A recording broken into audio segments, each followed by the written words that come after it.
Florida Stadium in Dublin, the home of the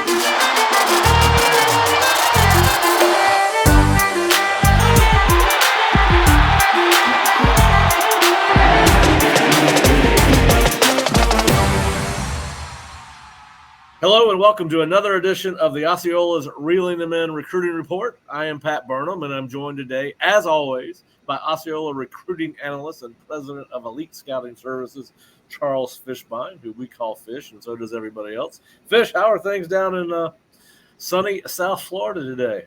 Doing good. Everything's great. Yep. I know you've been out. We got a lot going on.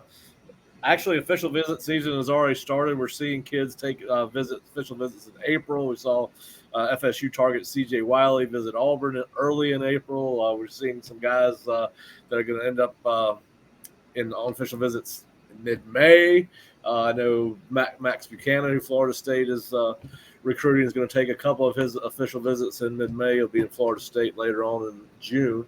But official visit season starting. Spring practice is started in the state of Florida and Georgia for the high schools, and coaches are all over the United States for Florida State. Chris Thompson's been in Texas, has extended several offers to some top prospects out there for 2026 and 2027, as has Tony Tokarts, who's on a West Coast run through California. He's offered a couple of quarterbacks out there for 2026 and 2027. But Fish, what is the latest on your end, man? What are you hearing on the recruiting trail? Just been going to schools. Spring football started. Some started in late April. The rest of them started May 1st. So I was out at Heritage the other day. I went on a day that they hadn't started yet. They start May 1st. So I'll kick back out there and get to see some of their prospects. But this time of year, you always find new kids, and I went to West Broward to go see Josh Moore, and they had an offensive lineman that has kind of blown up, and Florida offered. I think a couple other schools have offered, so it wouldn't shock me to see Florida State take a look at this prospect, at least get him to their camp. And his name's Alexander Schmidt, and I think he's somebody that Florida State will take a look at and get in on at some point. Yeah, listen, we are you mentioned camps. We're exactly a month away from the start of camps. I think Florida State's first camp, if I remember correctly, is June 2nd. So it's going to be quite a next 60 days as we make the run from the start of spring practice in May and official visits to the calendar going dead again on June 25th. We do know that more of the kids are taking their visits in the fall, Fish. And, listen, I don't want to run through every weekend because we're still 29 days out from the first official visit weekend that we know about with Florida State, which will take place on the weekend of May 31st. And it's going to be a light weekend, but it's going to have three kids that are highly sought after. One of them is committed, and that is J.J. Falk, defensive end from Highland Home, Alabama High School. He's going to visit FSU on May 31, Florida on June 7th, Alabama on June 21, and he's committed to Auburn and has not set a date for his official visit the last time I actually did the research on it, which was 2 days ago. He could have scheduled that by now. But listen, I think we're probably both going to be in agreement here. I don't think this is a kid they really have a shot at. You and I do talk about the fact that – and listen, there's something to be said for if you can get a kid – on campus, you do have a shot. We used to say that all the time when I was at South Carolina and South Florida, and sometimes it turns out to be true. But I think this is an uphill battle with Falk. What are your thoughts on FSU's chances to land him? Yeah, my feelings with the Mississippi, Alabama. We talked about it with Alvin Henderson. It's just very tough to pull prospects out of that area. I mean, the last time FSU recruited a Falk, I would assume this is his brother or somebody related. They had the kid committed all the way to signing day, and Auburn came in. I don't even think their coach was there a month and basically flipped the kid. So that's the tough part about it, is to really believe you have a shot at those kids. But you know what? If you believe that the guy's a difference maker and you could get him on campus, it really doesn't cost him a whole lot. He's not traveling that far. You get them on campus and roll the dice and see what happens. Yeah. Listen.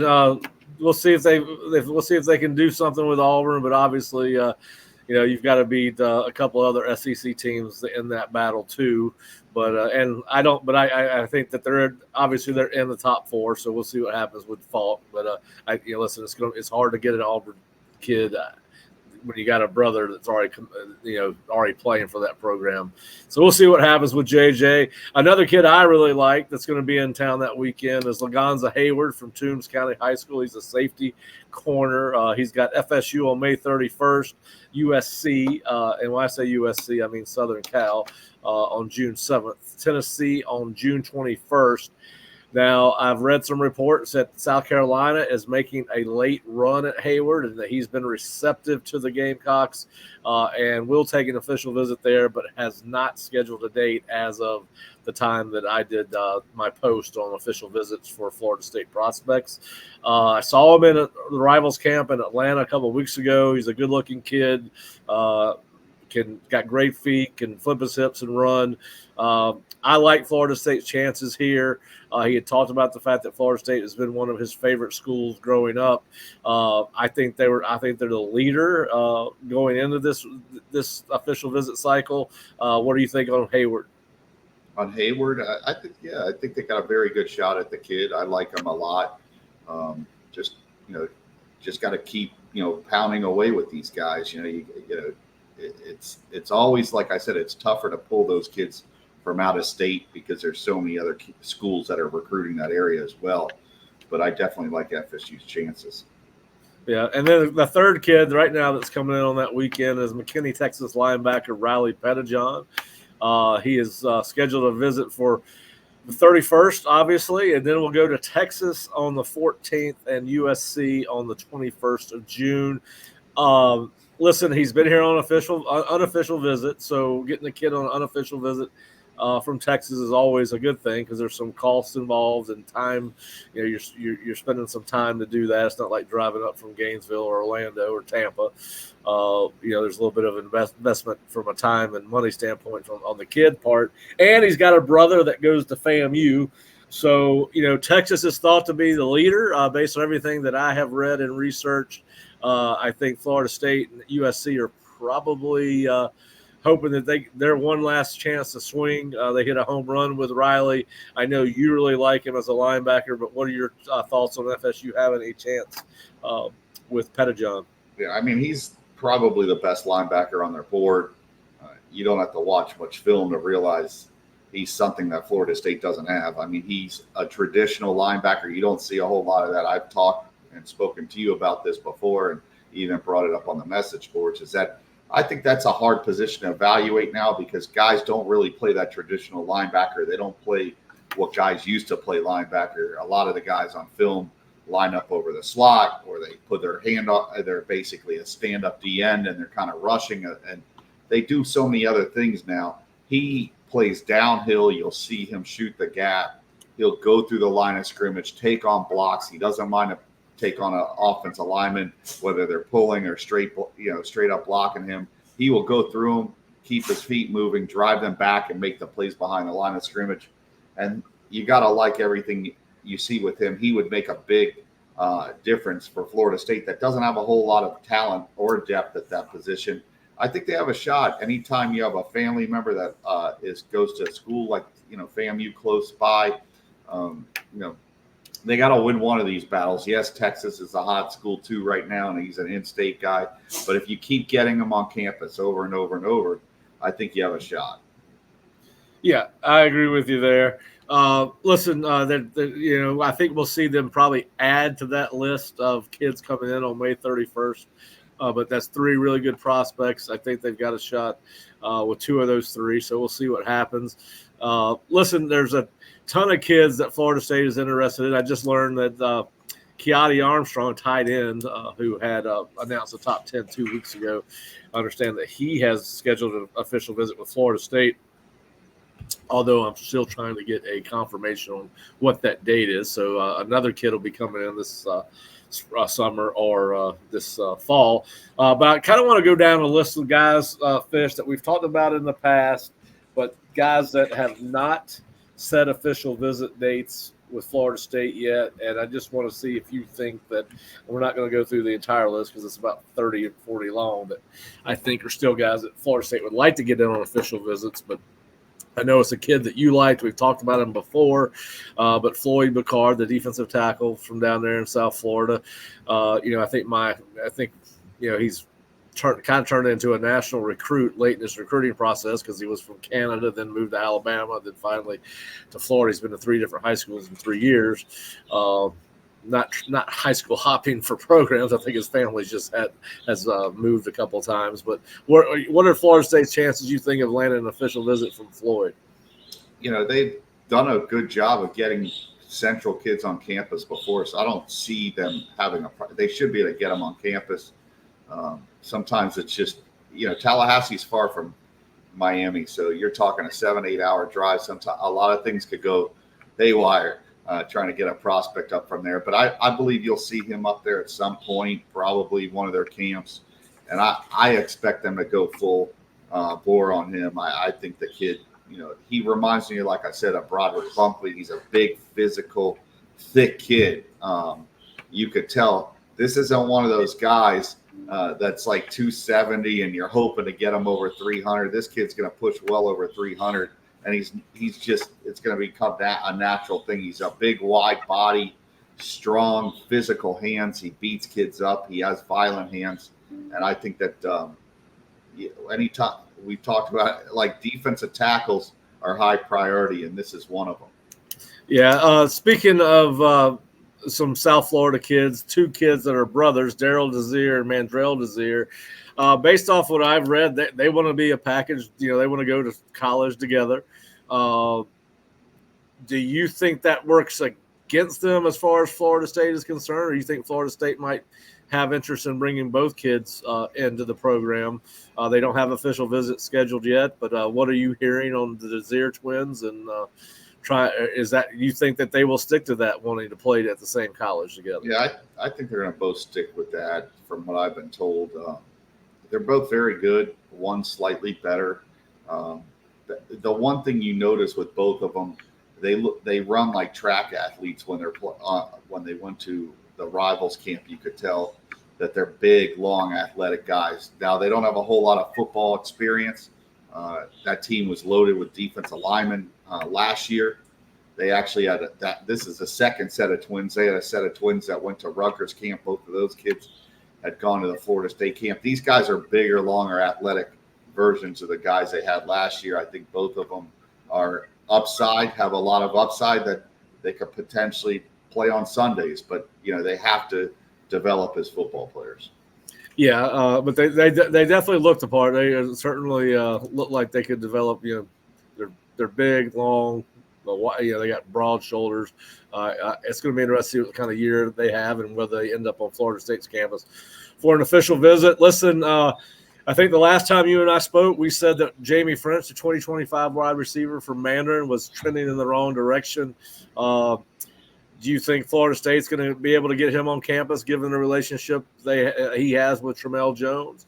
And do they have a legitimate shot at Jamie as things stand right now? Once he decommitted from Alabama, I thought they were like one of the leaders. It just seems like it's gone south for whatever reason, and they haven't gotten him back on campus. And we've spoken about that a million times. There's something there with these kids, with French and Stubbs, that they just don't seem like they want to get on Florida State's campus. The opportunity's there for both of them to come in and have an opportunity to play a lot. So I don't know what that situation's like. I think it's trending away. Would it shock me to go up there in June and go to the camp up there and see him step on campus? No. I mean, it's a 2-hour drive, to a little over 2-hour drive. So it's something you should expect is them to get him on campus, and then anything can happen. But right now, that's in the stock down column as far as being an assignment. Yeah, I agree with you on that. I think that it's been I think he's been on campus, has been on campus since January. That doesn't bode well, and he's taken a ton of visits to a bunch of different places. But he's a national guy, and obviously, wants to go a little bit further from home, possibly. Even though I know Florida is trying to make a big push with him, and there are some people that think that their interest in Trammell is to try to help them with both French and Stubbs. I've got a source that I trust that that says that Florida kind of wants to make that a package deal. We'll see how that works out. Hey, one of our favorite guys came off the board. I hated to see it because he was one of my favorite players at the state championship game. And Dallas Golden, who was on Florida State's campus earlier this year for an unofficial visit, led his team to a state championship there at Tampa Berkeley Prep, I believe. He is committed to Notre Dame, Fish. I think that, listen, his body language was strange after his unofficial visit to Florida State. Any chance they get Dallas on campus for an official visit before December? I mean, I think there's a chance. It's the tough thing is that school, there used to be the Armwood curse. I'm starting to think there's a Berkeley Prep curse because they just do not seem to do well at that school. I mean, you go back to Nelson Aguilar, to Keon Keeley, the defensive lineman that had a good performance at their summer camp, and now Golden. They just don't seem to get much traction at that school for whatever reason. And those kids usually do sign. Not that Florida State's not a high academic school, but they do seem that like they sign with a Notre Dame, a Stanford, a USC. These kids think those are higher academic schools. So it's a weird situation with that school, and I don't really see them landing the kid because, like you said, he didn't seem blown away on his visit. Not that means everything, but no. You could sometimes tell by body language and being around a kid if they're truly interested in a school. Yeah, I was texting with Nashawn Montgomery the other day, and I saw him at the Rivals camp in Atlanta, and he was impressive there. He told me at that 2 weeks ago that he was supposed to talk to Ron Dugan, set up an official visit. They have been, he said yesterday, they had been talking, texting, whatever, communicating, I guess, at the end of the day on a regular basis. No official visit set up with Nashawn yet. Are you surprised by that, or where do you think Florida State is on their receiver board right now? I mean, they need to expand it a little more because of the kid we were just talking about from Mandarin. A couple guys are dropping off. I definitely think I think they want to get some bigger guys in there. They signed a lot of these 6', 6'1" type guys last year. In their class, I think they're looking at the more 6'3", 6'4". That's why you see Joshua Moore. You see some of these other guys. I think the Wiley kid's a bigger kid. So just keep an eye on that. Nashawn's a good prospect. I think he's in that, you have the slot, smaller receivers. You have that next group that's that, 6', 6'1" kid. And then you got those 6'2" and above. I think they want the bigger guys right now. And they could always come back on Nashawn. I don't think, that a ton of, elite national schools are recruiting him. So I think they probably feel like he's a guy that could keep warm and recruit, get him on campus this summer, get a better feel for him as a prospect, and go from there. Yeah, he seems like a great kid. I think that I think they'll end up bringing him on an official visit at some point, depending on how it plays out with some of the other receivers they're bringing on board. We'll go through that later. I mean, the weekend of June 21st is huge with prospects as a whole, they'll be less than a week away from the dead period at that point. Another Florida kid I want to ask you about, a kid that's been on campus but committed to another school, does not have an official visit set up right now with Florida State, and that's running back Tavion Swint.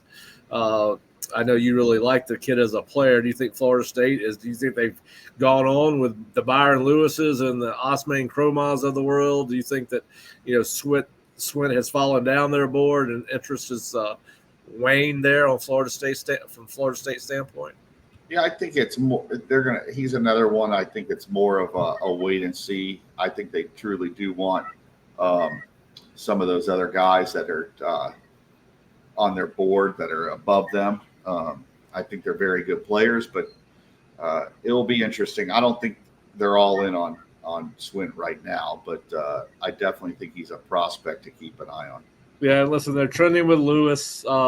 we both think that Florida State leads with Byron Lewis, and obviously, how many you think they'll take 2 running backs in this class, Fish, with what they've got on the roster right now? Yeah, I definitely think they need to bring in 2. Yes. Now, I was listening to another show talk about Osman Cromah. I've always been under the impression that Georgia was the leader. That's my opinion. He has not been on campus very much. He came for the spring game, which is the first time he'd been on campus, I believe, since last fall. I've got Georgia as the leader. I've always had him as a leader. What do you say about Osman Cromah? It's strange how people see the same situation differently. You see Georgia as a leader? Yeah. Listen, we've spoken about this. The kid just doesn't seem – he seems disconnected from Florida State. It seems like they were in on him hot and heavy, and then all of a sudden he waned a little bit. Now they're back in it.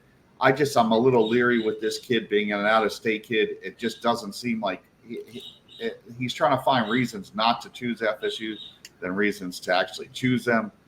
I don't know. I feel like with Lewis's words tell you everything, his actions as well. The kid's on campus multiple times. It seems like he wants to go to Florida State. Where this kid, it seems like they're just constantly chasing him. That's a concern for me. Now, Lewis went to Colorado last weekend for the Buffalo spring game, and obviously, like most unofficial visits, the kid said everything that they're fired up. It's new. It's fresh on their mind. Do you think Colorado is going to come in and make a push for Lewis, or that was just the excitement from the visit? And, listen, I think what happens on the field at Colorado is probably going to have an impact on how any Florida State recruit that they're fighting with Colorado for is going to. I think that's going to impact how they feel about the Buffaloes. But any concerns, or you think they made much headway, or that's just, hey, I was there, it was a great time, got to see a lot of stars. What are your thoughts on Colorado making a push for Lewis? Yeah, I think Colorado's a wait and see type of thing. They got to have a productive year on the field. You could talk about everything. They had a lot of momentum last year, and it came crashing to a halt all of a sudden. So I think it's one of those wait and sees with him. Yeah, I do too. Well, listen, it's going to be fascinating to see how these next 8 weeks unfold. Not only for who they get in with further for the 2025 class, but obviously as we start to see offers for the 2026 and 2027 classes go out. Obviously, it's a long way away in some regards for the 2026 class, but they've definitely offered some interesting kids out of Texas. They offered 2 4-star running backs yesterday, and we got reports on those at theosceola.com. We want to before we move to the portal, Fish, I want to take time to obviously thank our sponsor, Aer Lingus, who is the airline that is sponsoring who's going to be doing a lot of the title sponsor for the game against Georgia Tech in Dublin, Ireland. And if you're interested in going to the game, go to Seminoles2Ireland.com, Seminoles, the number 2, Ireland.com, and check out their ticket packages and travel packages if you want to join the rest of your Florida State fans out there in Dublin, Ireland for a nice, I think they've got 3-day packages to 8-day packages. But anyway, check it out at Seminoles2Ireland.com. We were supposed to have another new sponsor on board with us today, and that's Dan Mowry, who Dan Mowry's law firm is going to be an Osceola sponsor. And Dan is actually traveling today. His daughter is graduating, and he's got a conference call at the same time we plan to tape this show. So he will join us next week. But Fish, listen, we heard all this talk before the portal opened on April 15th about what a crazy altering portal season we were going to have, and here in Tallahassee it has been very, very boring. They have not, as far as we know it, have not brought in a single guy for an official visit, and we have not seen the attrition of Florida State's roster that we thought we would. And by our count, the last count I had with the conversation I had with Kurt and Bob about where Florida State is from a scholarship, we had them at 87, so they're still 2 over. So, and I know I think grad students can still enter the portal anytime they want, right? So a grad student wouldn't necessarily have to declare in that window. A guy that graduates this spring, which is still a week away, could enter the portal after he graduates. I believe that's the case, and I probably should know that better. But anyway, my point is, what a boring portal process for Florida State so far. Right now, as it stands, and we have talked to Javier Suggs, the Grand Valley State defensive tackle, who have 2 years of eligibility remaining. He is supposed to be on campus. He told me Thursday. He told another site Friday, so who knows? Those things change. As somebody on Florida State staff told me one time, with these portal kids, you don't ever know. It's minute to minute. So, but they're supposed to bring him on campus, Fish. He's already been to Wisconsin. He's got a Miami offer. He's already been to Arkansas. He's going to OV at Kentucky. He's going to OV at Michigan. I think he's going to OV at Oklahoma. He's got Michigan State too. I don't know if you've had a chance to watch him. Yeah, I actually watch. I mean, he dominates the guys he's going against, so that's a good sign. You want to see that. He's a big kid, moves well. It's the competition's the whole thing. You know, I just don't know who he's going against. You know, I think his film looks better than Morlock, who came out of the same, you know, D2 level. Yeah. And I had concerns with him, but, you know, they've done a very good job of finding D linemen. I don't think the kid will probably start right away. Now, that means he'll probably end up a first rounder now that I've said that, but he's a kid. I've said this over and over. You take as many of these guys that want to come. I think a lot of it is, you know, people thought they were going to just go crazy in the portal. I think it's a good sign that they're not hitting the portal. That means they like a lot of the guys that are there. I'd like to see them develop some of those guys that are already on the roster, because I do think they have talent. You saw the defensive tackle, the Sampson kid. He started to show up a little bit in the spring game. So I think they've got guys. They got 2 starters already. So, you know, a lot of guys that want a starting time or playing as a starter. That's not going to happen with this team. They've got depth and talent. So they're going to have to come in and accept that, you know, hey, listen, you're coming in for so many snaps. You're really part of the rotation. Look how it's helped these other guys. That's the selling point they got right now. So yeah, and I've been asked a couple times over the last couple of days about where Florida State stands with the Barrow kid and the Harmon kid from Michigan State. I don't think they're in it. I don't think they've ever been in it with Barrow. My understanding is that they have done home visits with both, but neither one that, as far as I know, are scheduled to come in. And in fact, I read something today where Harmon is now down to 5 schools: Colorado, Ohio State, Oregon, USC, and potentially staying at Michigan State, which I figure with the new coaching staff, they may try to get him back. He's a good player. And then, of course, I think Barrow is going to be I think he is one of the higher priced kids on the market. That's the way you got to look at it, I guess, these days. So, listen, I'm a little bit surprised. I thought we might see a tight end. And listen, and they can still do it, right? I mean, they can still find a guy. Again, I think graduates can enter after they graduate. I think there's a loophole in the portal process for graduates. But I was surprised they didn't take a look at a tight end. I'm surprised we didn't hear much about a potential linebacker. What were your – and you know a lot of – obviously your business is high school football, high school prospects. What did you think of the talent in the portal overall this spring, maybe compared to what we saw this winter?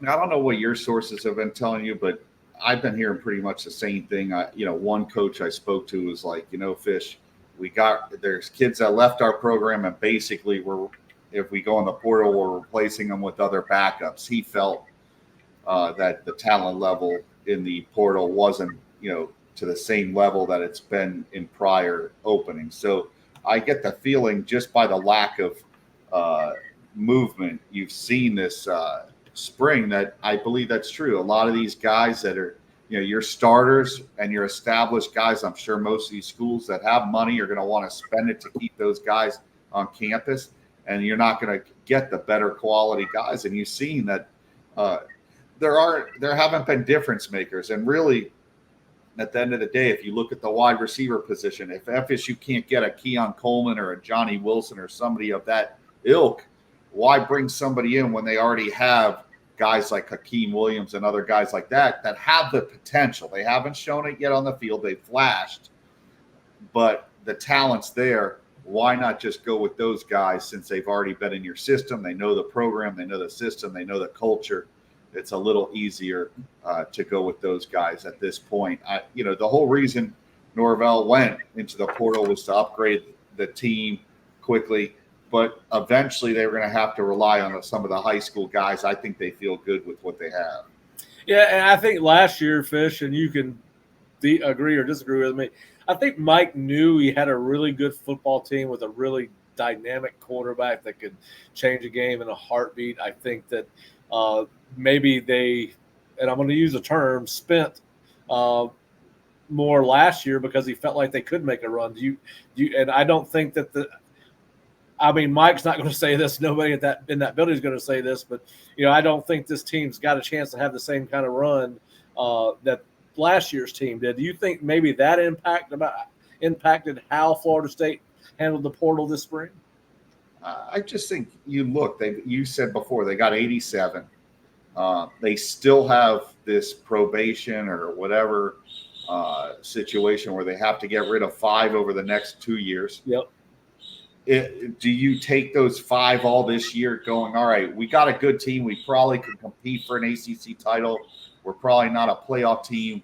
They went in all last year. Do they take a step back this year knowing that the season most likely is not going to be the same? You never want to concede anything, but what you're looking.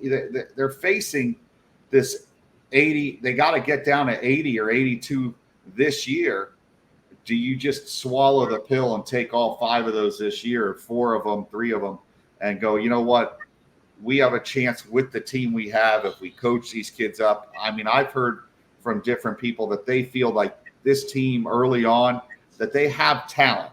They believe they got a talented team, but this is a team that's going to get better as the year goes on, that early on they feel there's going to be some struggles, that they didn't feel like that last year. They felt they could compete with LSU and beat them because they beat them the year before, and that if they won that win would springboard them into the season they had, and it did. I think that they're looking at 2 different teams and 2 different, like I said, they still got to get rid of 5 guys or 4 guys, and that's not even counting the 2 they got to get under. So that you're looking at 7 total spots you're dealing with. You can't just be handing out more offers without dealing with what's on hand. Yeah, listen, and they might have chosen to use whatever their budget was for transfer to keep some of these kids that they're going to have. Obviously you can take the kids off scholarship and then fund their scholarship through a NIL deal. So maybe that's where some of this, I don't know that that's happening. I'm just thinking out loud here. But yeah, certainly, and maybe there's always back and forth about whether Keziah Holmes is a walk-on or a scholarship guy. I don't know which of those 2 is true. You would think that they would release the information about who's on scholarship, but they don't. We've asked before. So it's very interesting. But, yeah, I think I agree with you. I think that this team will be a work in progress. I agree with you that this 2014 will get better as the year goes on, simply because you've got guys. You mentioned Keon Coleman and Johnny Wilson. And you throw Jaheim Bell in there. The amount of production and the amount of experience has gone down drastically at that position. And I think that you will see this team, if it struggles, I think the struggles will be earlier rather than later. And I also think this is going to be a little bit more difficult schedule this year than what they faced last year. So it is going to be fascinating to watch and see how this roster develops and how this team develops over the next, 5 months before we get to August. Is it 5 months? Probably less than that, 4 months. But, yeah, it's going to be fun to watch. But I think it's I was really surprised that we did not hear any more rumors or only one guy coming in for a visit on the portal. But Suggs is due in on Friday, I guess. We have reached out to him to try to confirm that it's a Thursday or Friday arrival. He told me Thursday. He's told another site Friday, and he'll be here through Saturday regardless. And then he's going to go to Michigan on Monday and possibly Kentucky after that. So it'll probably take some time for the Suggs thing to play itself out. He would enroll in summer school, I'm assuming in June, if he decides to come to Florida State. So we'll see how that goes.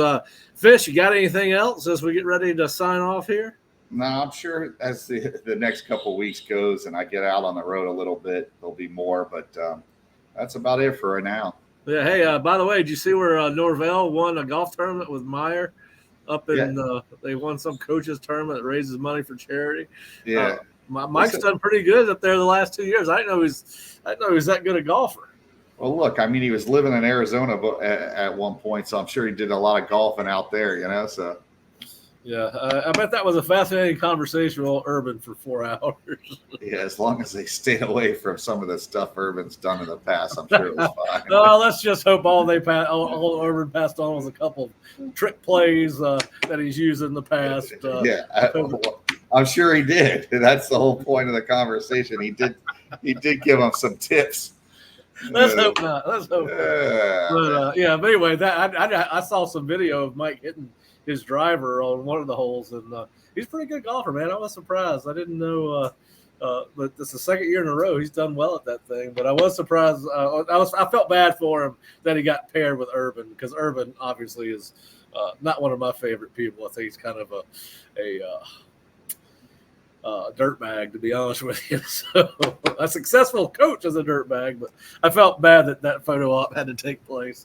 Hey, but hey, listen, Mike went, and Mike's good at whatever he does. I'll give him that. He was a good football player. Was a wide receiver at Central Arkansas. Left there as their one of their all-time leading receivers. I think he's still in their top 10, and obviously he's a good football coach. Knows how to draw plays up, and obviously an outstanding golfer. We need to send him out. I want to go see him play at the FSU Legacy course, because that course is hard. We'll find out.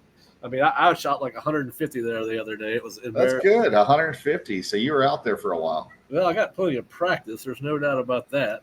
No doubt about that. And then, of course, we'd be remiss if we did not mention this for Florida State fans. We'd like to send our thoughts and prayers to the family of former FSU quarterback Marcus Alston, who passed away yesterday. I woke up yesterday morning. His son, Colton, who was an outstanding-looking young prospect in his own right, had posted that his father had passed away. Marcus famously started the 1999 championship game for Florida State against Tennessee in the Fiesta Bowl, and based on everything that I've read, I've met Marcus maybe once. I was already out of school at Florida State, and my father had quit coaching here by the time Marcus came along. But I did live with a couple of FSU football players post-graduation, and met Marcus somewhere along the way, and always a nice guy, and hate it for the Florida State family, hate it for his family, and so we're going to pass our thoughts and prayers on the Alston family, and Florida State family is certainly thinking about that family. So young, too young for that, too young. I don't think you're ever it's always too young, but Marcus was in his mid-40s, so send our condolences there. If you are not an Osceola subscriber, we hope that you will go to theosceola.com or floridastate.rivals.com. We've got plenty of recruiting information in front of the paywall, behind the paywall. We've got our 2026 offer list on our board. We've got our 2027 offer list that's live on our board. We've got our official visit thread that's live on our board. We got our spring recruiting tracker live on our board, where we're updating where coaches are, who they're seeing, to the best of our ability. So, and then obviously Fish is going to give us a stock up and stock down at some point in the near future, as we'll combine for doing that. And then of course Fish will be at a lot of high schools in South Florida, so hopefully he'll have some more news for us on the Osceola Village message board. But thanks for joining us, and Fish and I will be back next week for another edition of Reeling Them In. Fish, have a good one, buddy. Thanks, man. Take it easy. Hey, Seminole fans, Alumni Hall is your ultimate FSU shopping experience and has moved to a new location off Timberlane Road in Tallahassee. Shop FSU gear from Nike, Champion, New Era, Yeti, and more. Alumni Hall has Seminole gear for the entire family, plus accessories and gifts. Spend $150 and you'll earn $10 off your next purchase with their Hall Pass rewards. Stop by their new location on Timberlane Road near REI, or shop anytime online at alumnihall.com. Alumni Hall, where Seminole fans shop.